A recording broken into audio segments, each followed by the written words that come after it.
Bonjour, chers frères et sœurs en Christ. C'est pour moi un privilège de me tenir ici pour partager avec vous ce que Dieu m'a mis à cœur. Mais j'aimerais d'abord vous dire que ce message n'est pas seulement pour vous, mais il me concerne en premier. Et nous devons chacun nous encourager les uns les autres pour accomplir ce que le Seigneur attend de nous. J'ai voulu intituler le thème de ce jour « Laissez une sainte descendance ». Laissez une sainte descendance. Laisser une sainte descendance est une interpellation de chacun. Et c'est pourquoi je voudrais que le Seigneur vraiment puisse nous aider, que nous puissions comprendre les tenants et les aboutissants de ce thème et que nous puissions nous impliquer. Je vais prier. Père, nous voulons, Seigneur, que tu sois au centre de ces moments. Que tout ce que nous allons faire et dire le soit pour ta gloire, afin que ton œuvre, Seigneur, ici au Mali, dans le monde, puisse avancer. Sois béni, sois exalté au nom de Jésus. Amen. Ce matin, nous avons suivi les annonces et j'espère que certains d'entre vous ont pu dénombrer le nombre de mariages qui ont été annoncés. Il y a eu combien de mariages annoncés? Si j'ai bien compté, et si l'officiant qui a aussi annoncé ces mariages, je crois que c'est 7. Il y a eu 7 mariages annoncés. Et cela, c'est à l'église de Bamako-Croix. Mais qu'en est-il des autres églises? Vous allez trouver que toujours il y a des annonces à propos de mariage. Alors, nous devons reconnaître que dans ces derniers temps, les mariages sont nombreux. Les mariages sont nombreux. Il fut un temps où, dans cette même ville, on pouvait faire 7 ans. 7 ans sans mariage. Sans mariage à l'église. Mais aujourd'hui, nous sommes bénis. Il y a beaucoup de mariages. Beaucoup de mariages. Mais il y a un problème. Passé la lune de miel, nous voyons que beaucoup de maris et de femmes chrétiens semblent ne pas détenir un plan, un programme pour entrer dans le mariage. Et cela pose un problème. Parce que sans but précis, sans plan précis, le mariage devient une navigation à vue. Et là, bonjour les dégâts. Aujourd'hui, nous sommes interpellés. Nous devons comprendre que le mariage est une chose sacrée. Nous devons nous y engager avec beaucoup d'attention. Sans plan, nous allons à la dérive. Sans plan, nous naviguons à vue d'œil. Et nous ne pourrons pas certainement atteindre l'objectif que le Seigneur nous a fixé. Alors nous devons comprendre que s'engager dans le mariage aussi, c'est s'engager dans un combat. Parce que s'il y a 2 choses qui sont combattues par Satan, c'est l'Église et c'est aussi le mariage. 2 institutions de Dieu. Et le mariage est pratiquement la cible la plus importante. Parce qu'en réalité, si vous comprenez, c'est une Église forte veut dire des couples forts. C'est des couples forts qui amènent à une Église forte. Mais si les couples eux-mêmes sont en train de naviguer à vue d'œil, ne savent pas vraiment où aller, il va de soi que Satan est à l'aise. Donc nous devons comprendre que Satan est l'ennemi du mariage. Dans l'obscurité, dans la cachette, il tire les ficelles. Et souvent, mari et femme se demandent pourquoi on se querelle même. Mais c'est parce qu'il y a quelqu'un. Vous ne semblez pas comprendre sa présence, mais lui, il est en train de tirer les ficelles. Donc, aujourd'hui, plus que jamais, mari et femme chrétiens doivent comprendre que s'engager dans le mariage, c'est s'engager à combattre aussi Satan. En fait, Dieu conçoit le couple chrétien comme la plus petite cellule de combat. Si l'Église est la grande cellule, le couple devient la petite cellule. Et cela doit, n'est-ce pas, aller ensemble. Quand vous voyez un peu une armée qui avance, vous allez voir qu'il y a des petits regroupements, des sections. Et ces sections-là sont si bien intégrées, impliquées, que cela peut donner la force à l'armée de gagner. Mais est-ce que nos familles, aujourd'hui, sont impliquées dans l'avancement de l'œuvre de Dieu? Est-ce que nos familles sont dans la conception, sont en train d'avancer dans la conception de ce que Dieu voudrait qu'ils soient?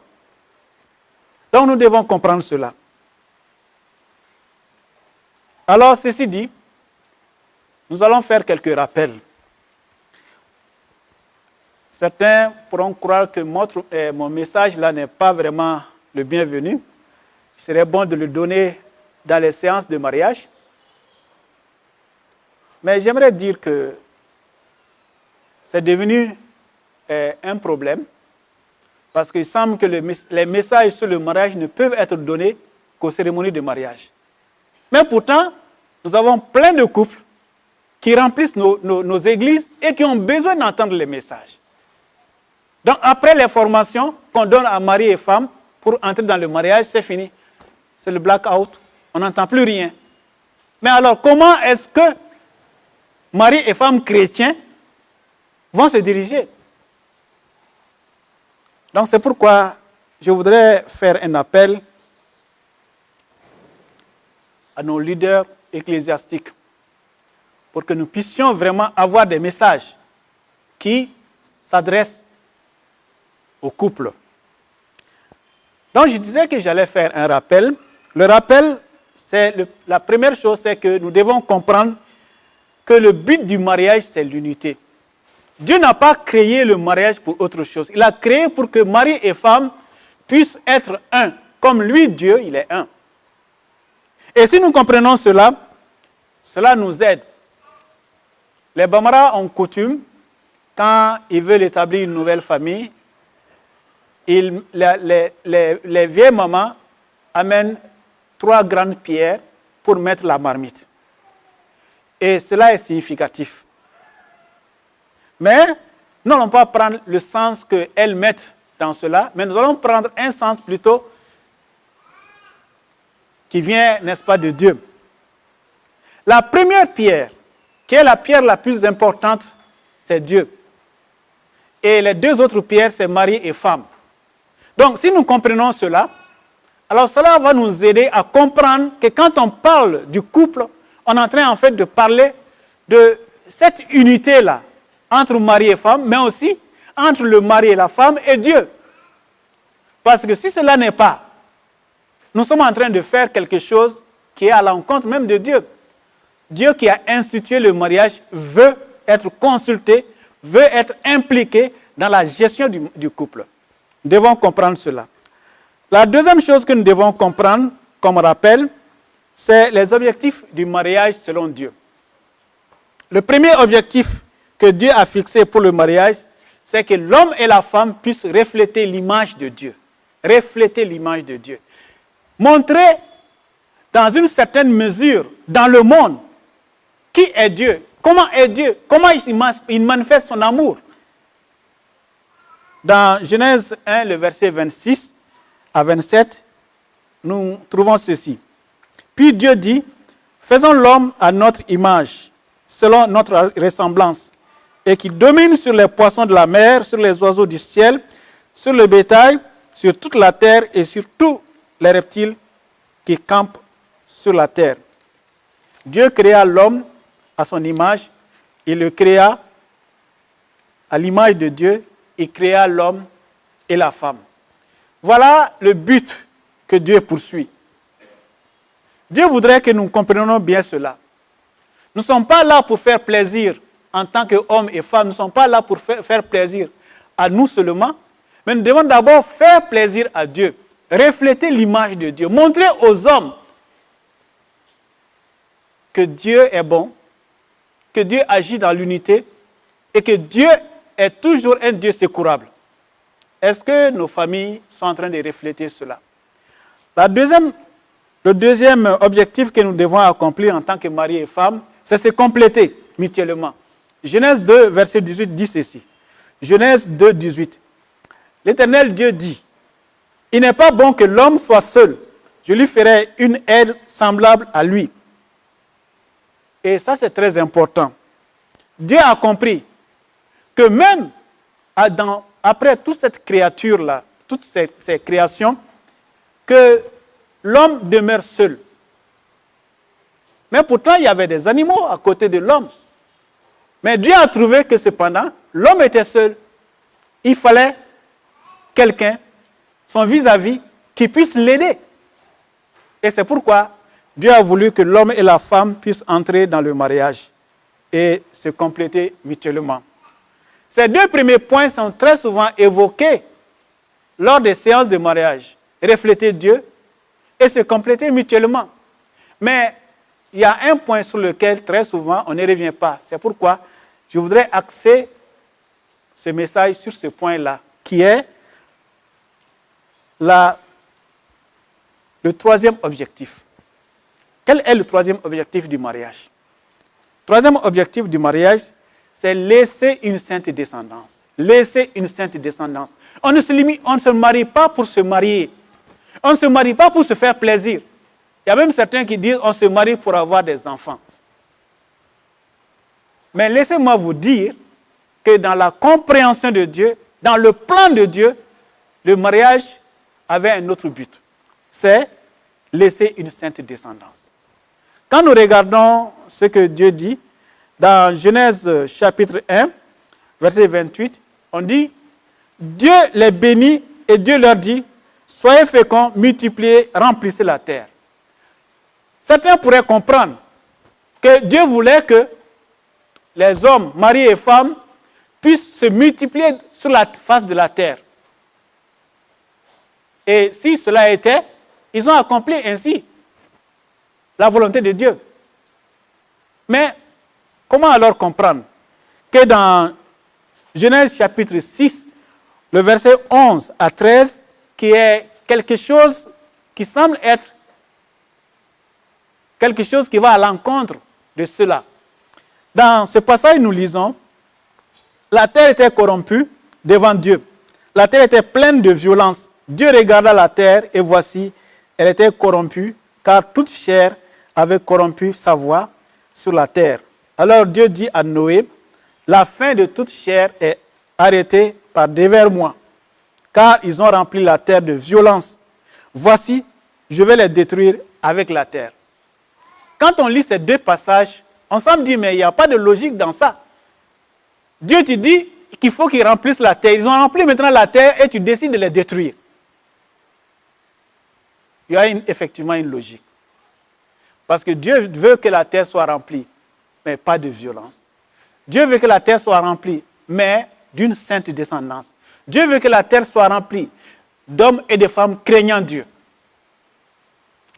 Quand j'étudiais, il y avait un fou qui avait coutume de passer toujours par ce chemin-là pour aller au marché. Et quand il arrivait au niveau de la grande porte, il s'arrêtait, la grande porte de l'église de ce côté, il s'arrêtait et il donnait son discours. Qu'est-ce qu'il disait? Il disait, vous les gens du marché, vous êtes les enfants de Satan, vous avez chauffé le monde. Voilà le discours qu'il tenait. Les enfants de l'enfer, vous avez chauffé le monde. En Bambara, peut-être que ça peut vous sembler plus touché. Mais qu'est-ce qu'il disait après? Il se retournait vers nous et il disait, vous les chrétiens, vous êtes bons. Dieu même sait que vous êtes bons. Mais attendez, dans plusieurs années, vous aurez des voleurs parmi vous, des menteurs parmi vous, des adultères parmi vous. Chrétiens okagne. Al ala ere koka okagne. Ngaya to de na ochela. Zona bo ochema, fanana bo ochema, jato na bo ochema. Est-ce que ce fou-là est un prophète? Est-il un prophète? Mais qu'en est-il aujourd'hui des chrétiens?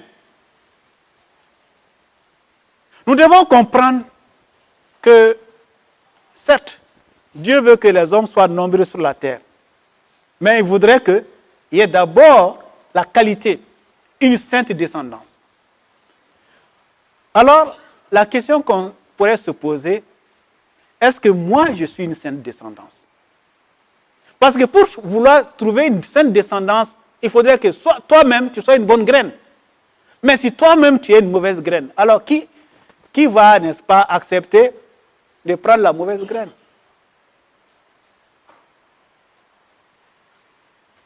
Nous sommes, en tant que chrétiens, en tant que famille, en tant que mari et femme, à un carrefour. Qu'est-ce que nous cherchons dans la famille? Vous savez que chacun peut avoir une motivation et une autre vision. Il y a des hommes et des femmes dans leur couple qui ont essayé de chercher, de faire, n'est-ce pas, de leurs enfants des grands sportifs. Et ils sont arrivés. Je crois que vous connaissez l'histoire de ces deux femmes tenniswomen qui, n'est-ce pas, sont en train d'engager, n'est-ce pas, beaucoup de succès. Mais il y a d'autres aussi qui, n'est-ce pas, ont essayé de mettre leurs enfants dans le showbiz, telle que la famille de Michael Jackson. Alors, qu'est-ce que vous êtes en train de poursuivre? Qu'est-ce que vous voulez laisser derrière vous? Si vous voulez laisser quelque chose qui compte, selon Dieu, c'est la sainte descendance. Mais si vous voulez laisser quelque chose en croyant que c'est ça qui est bien, et ce n'est pas la sainte descendance, je vous dis, ce passage que nous venons de lire vous désavoue. Il est temps que nous puissions changer le fusil d'épaule. Et c'est pourquoi je voudrais nous amener à réfléchir. Quelles sont les choses que nous pouvons faire pour que nous puissions, après nous, avoir la sainte descendance? Vous savez, quand on a la sainte descendance, on a la joie. On est dans la famille et on voit les enfants s'épanouir, les petits-enfants s'épanouir. Et on est dans la joie parce qu'ils perpétuent la descendance d'Abel. Ils perpétuent la descendance de Seth. Mais quand tu es dans une famille où ce n'est pas ça, c'est la descendance de Caïn qui est perpétuée, bien que tu sois âgé, tu vas dans ta vieillesse regarder des choses que tu ne voudrais pas voir dans ta famille. Alors, il est temps pour nous de changer le fusil d'épaule. Vous savez, Dieu s'est seulement servi de 12 personnes, les disciples qui ont été plus tard appelés apôtres, pour changer le visage du monde. Aujourd'hui, on dit que quand on regarde le monde, il y a près de 2 milliards de chrétiens. Ces 2 milliards de chrétiens viennent de ces 12 personnes qui, au départ, ont suivi Jésus-Christ et qui ont accepté, n'est-ce pas, de s'investir. Quand nous prenons nos familles, dans nos familles, souvent, il y a près de 12 personnes. Mais est-ce que, pour autant, nous avons un tel impact sur le monde? Vous savez, il est souvent déplorable de voir ce que nous sommes. Est-ce que mon voisin à côté sait que je suis chrétien? Est-ce que ma voisine à côté sait que je suis chrétienne? Nous devons avoir un impact positif dans ce monde-là. Nous devons, après nous, laisser une sainte descendance. Que quand on va parler, ah, ce sont les enfants de telle personne. Ah oui, c'est normal. Vous n'avez pas connu son père. Ce sont les filles de telle personne. Ah oui, mais c'est normal. Vous n'avez pas connu sa mère. Mais aujourd'hui, qu'est-ce qui est dit? Est-ce que c'est ça qui est dit? Il est temps que nous puissions nous remettre en cause. Il est temps que nous puissions nous remettre en cause. Je vais ici rapidement citer 5 choses que nous devons bien analyser et mettre en pratique. La première chose que je vais citer, c'est que nous devons chacun, mari et femme, chercher à croître spirituellement dans le Seigneur. Quand on regarde les gens dans l'Église, on a la tendance de croire que les gens sont arrivés à un certain niveau. Après s'être mariés, donc c'est le blocage. On arrive au sommet, on n'a plus besoin de croître. Et alors là, on devient les entraîneurs de salon. Vous savez, quand vous regardez les matchs de football, il y a des gens qui sont très forts en dehors du terrain. Mais quand tu les mets sur le terrain, rien. Nous devons cesser d'être des théoriciens pour être des praticiens. Et pour ce faire, nous devons vraiment croître personnellement. La Bible dit, dans Jean 15, verset 4, « Demeurez en moi et je demeurerai en vous. Comme le sarment ne peut de lui-même porter des fruits s'il ne demeure attaché au sceptre, ainsi vous ne le pouvez pas non plus si vous ne demeurez pas en moi. » Romains 12, versets 1 et 2 ajoute, « Je vous exhorte donc, frères, par les compassions de Dieu, à offrir vos corps comme un sacrifice vivant, saint, agréable à Dieu, ce qui sera de votre part un culte raisonnable. Je vous exhorte donc, frères, à faire cela. Ne vous conformez pas au siècle présent. » La Bible est claire. Vous savez, j'ai eu l'occasion d'aller au Bénin et j'ai visité une église. Et on m'avait demandé de donner le message. Alors je m'apprêtais à monter en chair, venir seulement et monter en chair après toutes les choses qui devaient être faites, donner le message. Mais à ma grande surprise, on m'a amené dans une salle. On m'a dit, cette salle-là, c'est la salle où les anciens, n'est-ce pas, étudient la Bible le dimanche. Et j'ai demandé, mais donc il y a seulement les anciens qui étudient la Bible? Il dit, non, ce n'est pas seulement les anciens. Il y a les enfants qui sont en train d'étudier de l'autre côté. Et de l'autre côté, ce sont les femmes mariées. Et de l'autre côté, ce sont les jeunes. Donc tout le monde est impliqué. Il n'y a pas quelqu'un qui soit suffisamment grand, qui n'ait plus besoin de lire la Bible, de comprendre. Mais tout le monde est engagé. Et en pensant au centre que nous sommes en train de construire là, je me dis, le centre sera une très bonne opportunité pour nous tous de nous engager à lire la parole de Dieu, à comprendre la parole de Dieu. On n'est jamais suffisamment grand. On n'est jamais vieux pour Dieu. Quand on parle de chrétien, le chrétien est un disciple. Et un disciple est un disciple à vie. On n'est pas disciple à un certain moment de sa vie, mais on est disciple jusqu'à notre mort. Est-ce que nous sommes disciples de Jésus-Christ? Est-ce que nous sommes engagés à apprendre? Est-ce que nous sommes engagés à croître spirituellement? Donc ça, c'est la première chose. Il faudrait que dans la famille, mari et femme s'engagent à croître spirituellement. S'il se trouve que le mari est plus faible, la femme doit aider pour que le niveau soit élevé. Si c'est la femme qui est plus faible, le mari doit aider, et ainsi de suite. Mais il ne faudrait pas lâcher. Ce n'est pas parce que la femme est faible que toi, tu es fort, tu dis, bon, si c'est comme ça, laissons. Et si vous laissez, on dit dans le monde que la nature a horreur du vide. Alors qu'est-ce qui va remplacer votre dévotion, vos prières, vos lectures de la Bible? Qu'est-ce qui va changer cela? Vous savez, très souvent on dit aux enfants, il faut lire la parole de Dieu. Mais est-ce que les enfants nous voient lire la parole de Dieu? Est-ce que les enfants vous ont surpris un jour en entrant chez vous, en trouvant que vous êtes en prière? Est-ce que les enfants vous ont surpris un jour en entrant chez vous, en trouvant que vous êtes en train de lire la parole de Dieu? C'est ça que les enfants vont retenir.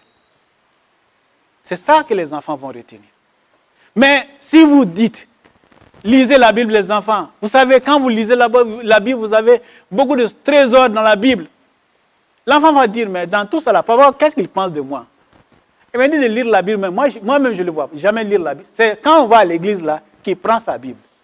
Quand maman va à l'église, c'est en ce moment qu'elle prend sa Bible. Est-ce que vous croissez vraiment dans le Seigneur? Si vous croissez dans le Seigneur, les enfants sont les premiers à le savoir.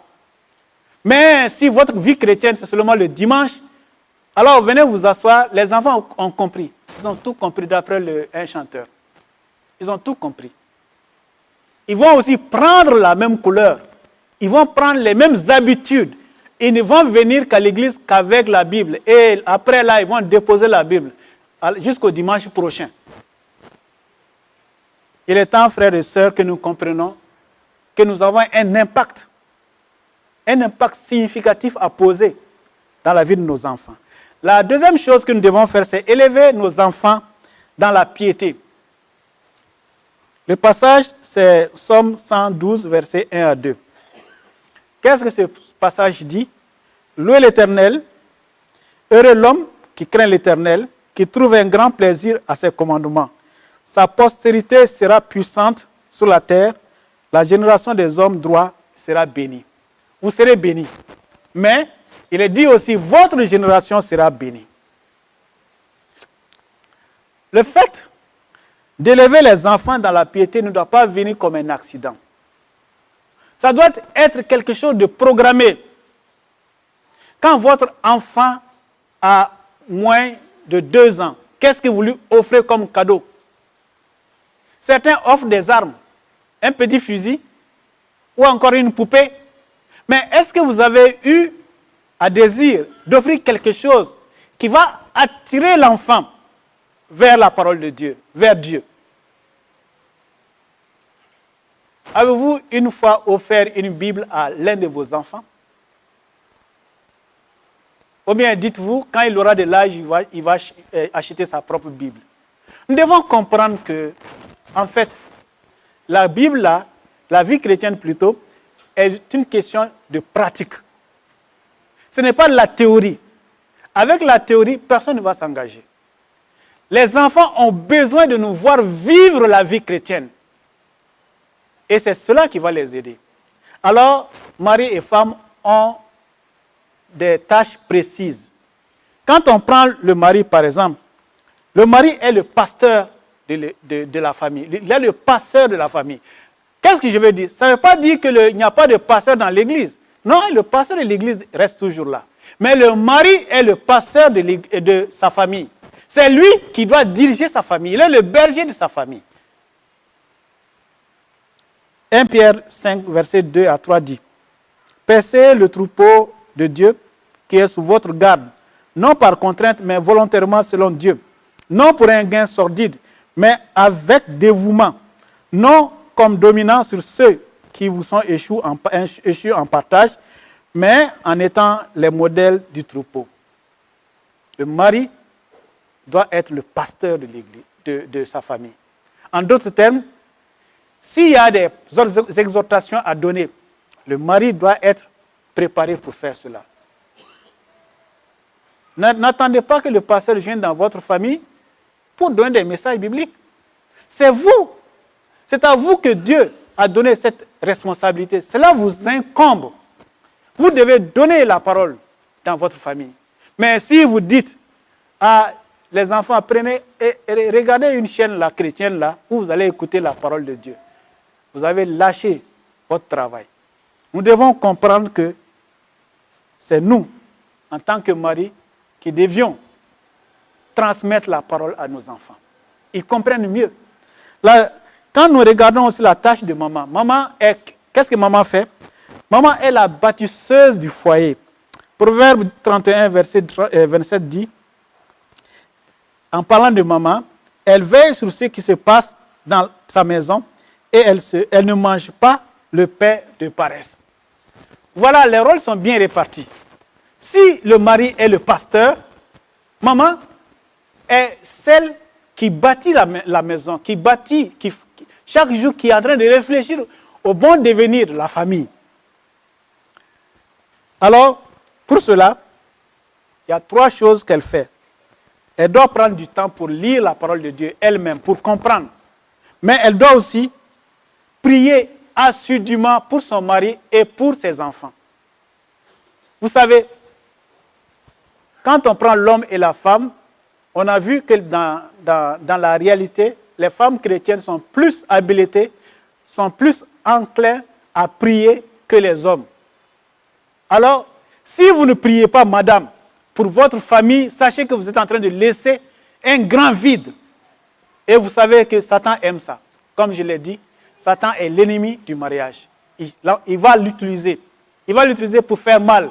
Mais il fera mal quand vous attendez pas du tout. Et vous allez être au devant de la surprise. Une surprise désagréable. Mari et femme, remplissez votre tâche. Troisième chose que vous devez faire, vous devez aider à atteindre le monde. Tout de suite, on vient de donner dans les annonces que l'Église est engagée à atteindre, n'est-ce pas, le mandat. Et on a sollicité pour ceux qui voudraient, n'est-ce pas, s'intéresser. Ne soyez pas seulement en train de donner l'argent. On doit donner, qui doit partir au mandat? Bon, moi je vais donner l'argent. Non, Dieu vous veut vous-même. Est-ce que vous ne pouvez pas consacrer 3 jours?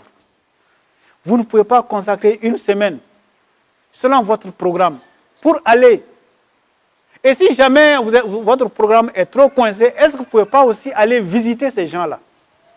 Ça va les encourager. Aujourd'hui, Dieu veut que nous nous engageons. Matthieu 28, 19 à 20 dit: allez faire de toutes les nations des disciples, les baptisant au nom du Père, du Fils et du Saint-Esprit. Et enseignez-leur à observer tout ce que je vous ai prescrit. Et voici, je suis avec vous tous les jours jusqu'à la fin du monde. Voilà, ce devoir n'incombe pas seulement aux missionnaires, ni aux évangélistes, ni aux missionnaires, ni aux pasteurs. Mais ce devoir incombe à tous les chrétiens. Et dès le moment que tu dis que tu es chrétien, que tu sois mari ou femme, tu es concerné. Quelle est la part que tu prends dans l'accomplissement de cet ordre missionnaire? Quelle est la part? Ou bien ta part reste tout simplement à donner l'argent. Si seulement l'argent, l'ordre suprême ne sera jamais accompli. Parce que Dieu veut aussi des hommes. Comment comprendre que dans cette grande église qu'on demande des gens qui veulent aller sur le terrain, on ne trouve qu'une seule personne? Comment comprendre cela? Où est l'engagement qu'on devait voir au niveau de l'église? Les jeunes qui sont là, où est l'engagement qu'on devait voir?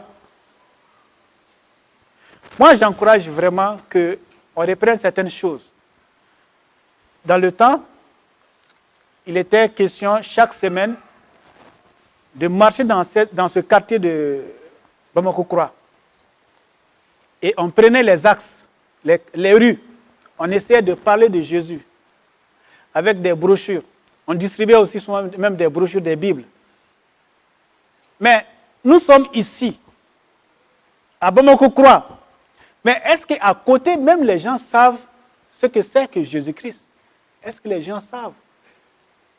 Nos voisins immédiats, est-ce qu'ils connaissent Jésus-Christ? Mais nous sommes là, sans pourtant comprendre. Quand nous lisons Actes, chapitre 1, le verset 8, on dit de commencer à Jérusalem. Mais quand vous regardez notre église ressemble à quelque chose. C'est comme des touristes qui viennent quelque part et ils siègent et après ils s'en vont. Mais personne, est-ce qu'il y a quelqu'un dans cette église qui est de Bamako-Kura? Est-ce qu'il y a quelqu'un dans cette église qui est de Bozola, qui est de Dravela? Les quartiers périphériques, est-ce qu'il y a quelqu'un de cette église? Est-ce que nous n'avons pas à cœur de toucher ces gens-là? Pourtant, le message du Seigneur est clair, c'est vrai. J'encourage que nous allons au mandat. Il faut vraiment que le mandat soit gagné. Mais n'oublions pas que le Seigneur a dit qu'il faut commencer à Jérusalem. Notre Jérusalem, c'est Bamako-Kura. Qui des enfants de ce quartier de Bamako-Kura a entendu l'évangile par nous? Qui s'est joint à l'église par nous? Donc, il est temps que nous puissions comprendre les tenants et les aboutissants de notre engagement. Et nous devons, quatrième chose, soutenir le combat de Dieu. Soutenir le combat spirituel. La Bible nous dit dans Ephésiens 6, verset 12, « Car nous n'avons pas à lutter contre la chair et le sang, mais contre les dominations, contre les autorités, contre les princes de ce monde de ténèbres, contre les esprits méchants dans les lieux célestes. » Pour avoir, n'est-ce pas, la victoire, il faut résister. Il faut résister à Satan. Il faut résister même à notre propre chair. Il faut résister aux sollicitations du monde. Mais quand nous voulons mettre un pied pour servir le Seigneur et l'autre pied pour faire ce que nous voulons, alors nous sommes dans une situation difficile. Parce que c'est difficile, voire impossible de servir Dieu avec deux motivations. Dieu veut que nous soyons motivés à accomplir son service. Et pour cela, il nous engage à lutter. Lutter contre Satan, lutter contre notre propre chair qui va à l'encontre de la volonté de Dieu, mais lutter aussi contre les sollicitations que le monde toujours nous met devant. Nous ne devons pas aussi céder au découragement. La cinquième chose pour terminer, c'est de transformer la vie de nos enfants par le modèle que nous leur montrons. Quel est le modèle que je montre? C'est vrai que je dis aux enfants les dimanches, mais qu'est-ce que vous attendez? Allez vous apprêter, on va à l'église, nous serons en retard. Ils entendent bien ce message. Mais le reste de la semaine, qu'est-ce que je fais? Est-ce que je dis aux enfants de lire la parole de Dieu? Et si je dis aux enfants de lire la parole de Dieu, est-ce que je leur ai acheté la Bible? Est-ce que je leur ai acheté le lecteur de la Bible? Est-ce que je fais un culte familial pour permettre aux enfants de voir un modèle de vie? Mais si je ne fais pas cela, et je veux que les enfants fassent quelque chose, c'est de la théorie. Les enfants vont regarder, mais ils ne feront que ce que tu fais. Qu'est-ce que tu fais en réalité? Si ton Dieu est un Dieu de théorie, on peut parler beaucoup. Mais Dieu, le véritable, est un Dieu qui agit. Et il veut que nous agissions. Il est temps que nous changeons, que nous puissions démontrer une qualité de vie en montrant aux enfants que nous aimons la lecture de la parole de Dieu, en montrant aux enfants que nous aimons la prière, en montrant aux enfants que nous sommes des enfants de Dieu obéissants. Si cela se fait, alors les enfants pourront dire « Ah, j'ai vu papa le faire ». Comme 1 Corinthiens 11, verset 1, il est dit, c'est Paul qui parle là, « Soyez mes imitateurs comme je le suis moi-même de Christ ». Alors nous pourrons dire aux enfants, le modèle de Pierre est véritable. Le modèle de Paul est véritable. Et le modèle même de Jésus est véritable. Mais ce n'est pas la peine, ça c'est trop loin. Suis-moi. Fais exactement ce que je fais. Et si nous disons cela aux enfants, et si nous faisons exactement comme Paul et Jésus et Jean et les autres ont fait, nos enfants, leur vie sera révolutionnaire. Parce que ce ne sera plus la théorie qu'ils entendent, mais ce sera la pratique. Une autre chose que je vois que nous devons corriger. Papa va dans une église, maman va dans une autre église, les enfants vont dans une autre église. Comment on peut harmoniser le combat? Comment? Nous devons comprendre que quand on parle de combat, c'est sérieux. Les choses ne se font pas par hasard. Mais nous devons, n'est-ce pas, harmoniser le combat. Monsieur et madame doivent aller dans la même église avec les enfants. Et les enfants doivent écouter le message. Ainsi, si le pasteur de la famille, qui est monsieur, veut prendre quelque chose, il pourra tout simplement faire des illustrations que les enfants comprennent parce qu'il sait que les enfants ont suivi le même message que lui. Mais si cela n'est pas, c'est difficile. C'est difficile. Mon propos aujourd'hui n'est pas de vous accuser. Mais mon propos, c'est de nous amener chacun à nous réveiller, à comprendre que Dieu veut faire quelque chose de grand avec nous. Mais cela ne peut se faire que si nous nous engageons intentionnellement à laisser une saine descendance. Les choses n'arriveront pas par accident. Mais c'est de manière intentionnelle. Si intentionnellement nous nous mettons en action, Dieu va agir. Et alors, qu'est-ce que nous allons faire? Nous allons élever nos enfants. Nous allons d'abord croître spirituellement, personnellement, élever nos enfants dans la crainte de Dieu, apporter notre concours à l'accomplissement de l'ordre suprême, soutenir le combat spirituel, transformer nos enfants transformer la vie de nos enfants par notre modèle. Et si nous faisons cela, alors Dieu va honorer notre fidélité. Dieu va honorer notre engagement en nous accordant la sainte descendance. La sainte descendance n'est pas le fruit d'homme, n'est pas le fruit, n'est-ce pas, de la chair. Mais la sainte descendance est quelque chose qui est produit par le Saint-Esprit. Et cela n'est produit que quand nous sommes d'abord obéissants. Puisse le Seigneur nous aider à être obéissants, à comprendre ces choses et à les mettre en pratique. Et alors un jour, il dira de nous, c'est bien, bon et fidèle serviteur. Tu as été fidèle en peu de choses, je te confierai beaucoup. Entre dans la joie de ton maître. Matthieu 25, le verset 23. Puisse cela être l'éloge que le Seigneur va faire de chacun de nous. Que Dieu nous bénisse.